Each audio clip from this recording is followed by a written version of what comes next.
அனைவருக்கும் வணக்கம். ஈரானுக்கும் அமெரிக்காவுக்குமான அமைதி பேச்சுவார்த்தை இன்றைக்கு பாகிஸ்தான்ல தொடங்க இருக்குது நண்பர்களே.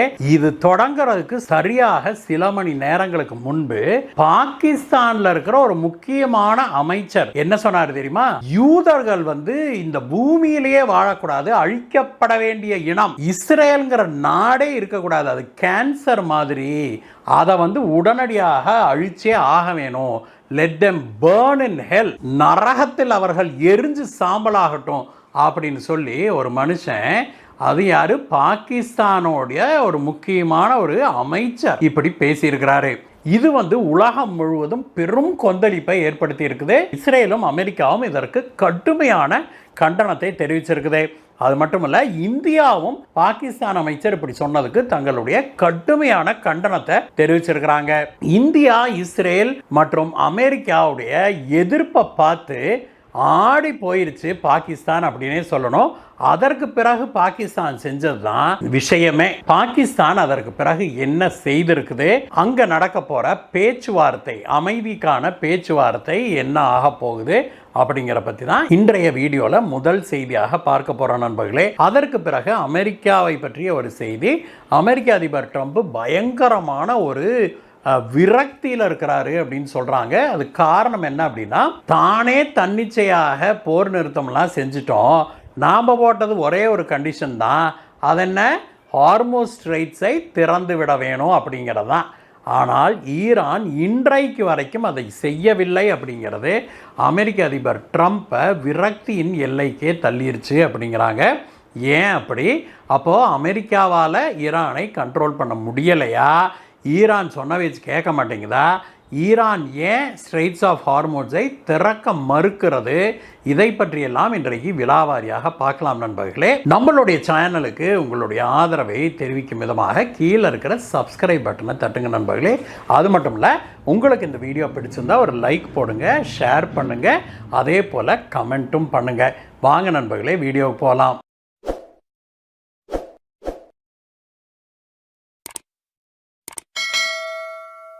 நண்பர்களே, நேற்றைய தினம் பாகிஸ்தானுடைய ஒரு உண்மையான முகம் உலகுக்கு தெரிய வந்தது அப்படின்னே சொல்லணும். பாகிஸ்தான் ஈரானுக்கும் இஸ்ரேல் மற்றும் அமெரிக்காவுக்கும் போர் நடக்குது இல்லையா, அதில் மத்தியஸ்தம் பண்ணுறேன் அப்படின்னு சொல்லி ஈரானையும் இஸ்ரேலையும் அமெரிக்காவையும் அங்கே பாகிஸ்தானுக்கு அழைச்சிருக்குது. இன்றைக்கு பேச்சுவார்த்தை துவங்குவதாக இருக்குது. இப்படிப்பட்ட சூழ்நிலையில் பாகிஸ்தான்ல இருந்து திடீர்னு ஒரு ட்வீட் வருது.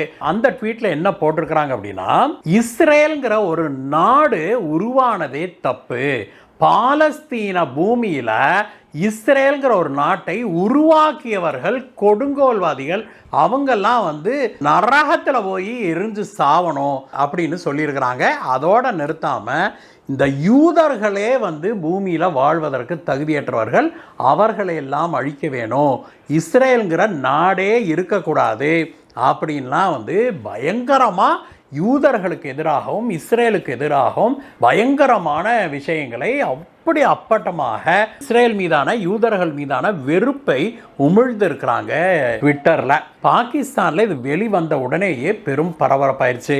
ஏன்னா இதை சொன்ன நபர் சாதாரண ஆளெல்லாம் இல்லை நண்பர்களே, அவர் ஒரு பாகிஸ்தானிய அமைச்சர். அதுவும் சாதாரண துணை அமைச்சரோ அல்லது சாதாரண இந்த அமைச்சரோலாம் இல்லை, கேபினட் ரேங்க்ல இருக்கிற ஒரு அமைச்சர்.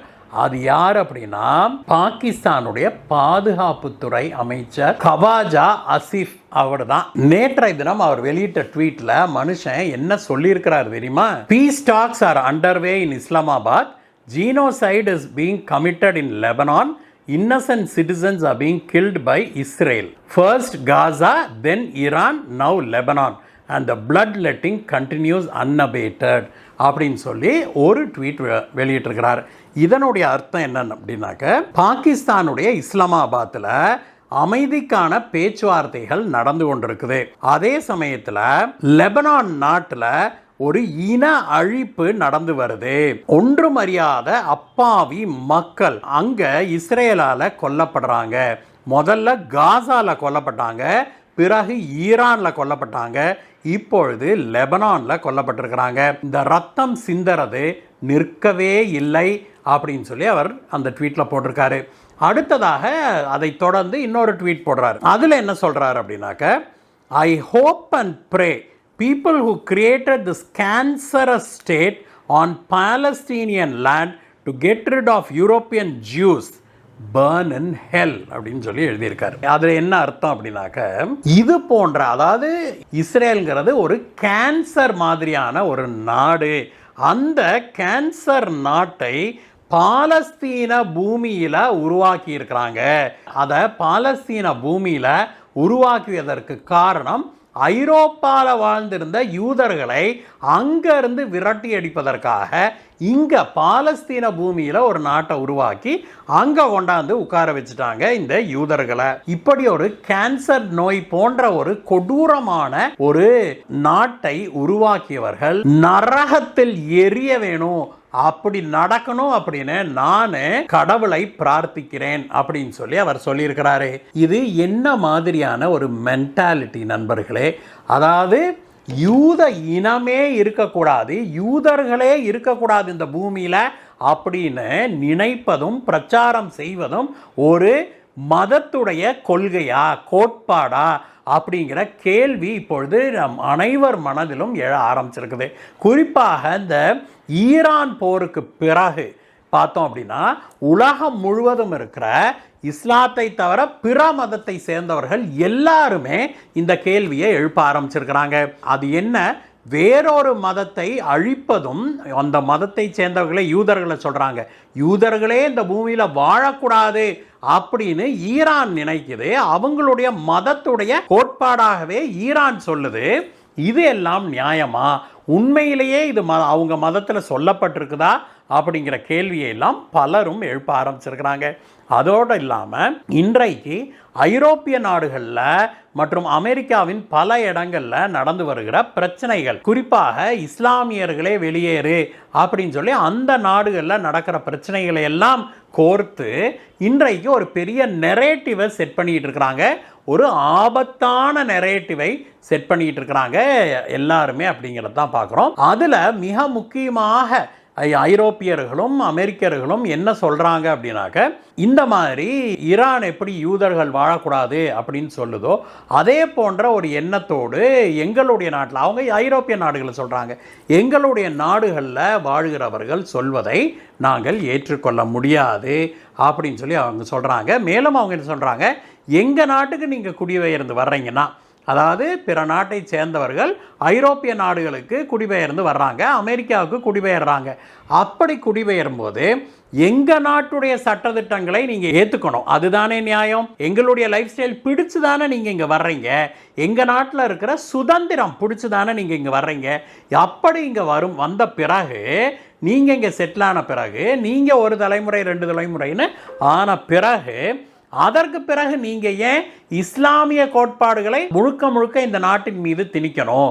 இந்த நாட்டில் ஷரியா சட்டத்தை கொண்டு வரணும். யூகேல இன்னைக்கு என்ன பிரச்சனைனா, யூகே உடைய சட்டத்தையே தூக்கிட்டு நாடு முழுவதும் ஷரியா சட்டத்தை அமுல்படுத்தணும் அப்படிங்கிற அளவுக்கு பேசுகிறாங்க. இது எவ்வளவு பெரிய ஆபத்தை விளைவிக்கும் அப்படின்னு சொல்லி இன்றைக்கு பலரும் கேள்வி எழுப்புறாங்க. இது போன்ற விஷயங்கள் தான் ஒரு சில இஸ்லாமியர்கள் இப்படி செய்யறாங்க. அது இன்றைக்கு உலகம் முழுவதும் இருக்கிற இஸ்லாமியர்களுக்கு எதிராக பிற மதத்தினரை திருப்புது அப்படிங்கிறதை யாரும் மறந்துவிடக்கூடாது, மறக்கவும் முடியாது. ஏன்னா அந்த பிரச்சனை தான் இப்பொழுது பாகிஸ்தான்ல இருந்தும் வெளிவந்திருக்குது. பாகிஸ்தான் இன்றைக்கு ஈரானுக்கும் இஸ்ரேலுக்கும் அமெரிக்காவுக்கும் மத்தியஸ்தம் பண்ணுது. மத்தியஸ்தம் பண்ணுறவங்க நடுநிலையாக இருக்க வேணாமா? அப்படி இருக்கிறத விட்டுவிட்டு பாகிஸ்தானுடைய ஒரு அமைச்சரே இஸ்ரேலை பற்றி இவ்வளவு அவதூறாக பேசுவதும், இஸ்ரேலையே அழிக்கணும், அப்படி ஒரு நாடே இருக்கக்கூடாதுன்னு பேசுறதும் எந்த வகையில் நியாயம்? இது போன்ற ஒரு சிலர் பேசுவது உலகம் முழுவதும் இருக்கிற இஸ்லாமியர்களுக்கு எதிரான ஒரு மனப்பான்மையை உண்டாக்காதா அப்படிங்கிற கேள்வியை பலரும் எழுப்புறாங்க. சரி நண்பர்களே, அதை விடுவோம். அடுத்ததாக இரண்டாவது செய்தி. இது யாருன்னா அமெரிக்க அதிபர் ட்ரம்ப்பை பற்றி. அமெரிக்க அதிபர் ட்ரம்ப் இப்பொழுது பயங்கரமான ஒரு விரக்தியில் இருக்கிறாருன்னு சொல்கிறாங்க. அவருக்கு இப்பொழுது என்னத்தை தின்னா பித்தம் தெரியுமோ அப்படிங்கிற ரேஞ்சுக்கு வந்துட்டாருங்கிறாங்க. அவர் இஸ்ரேல் பேச்சை கேட்டுக்கிட்டோ அல்லது சவுதி அரேபியா பேச்சை கேட்டதுனாலேயோ இப்படி ஈரானின் மீது போர் தொடுத்துட்டார்.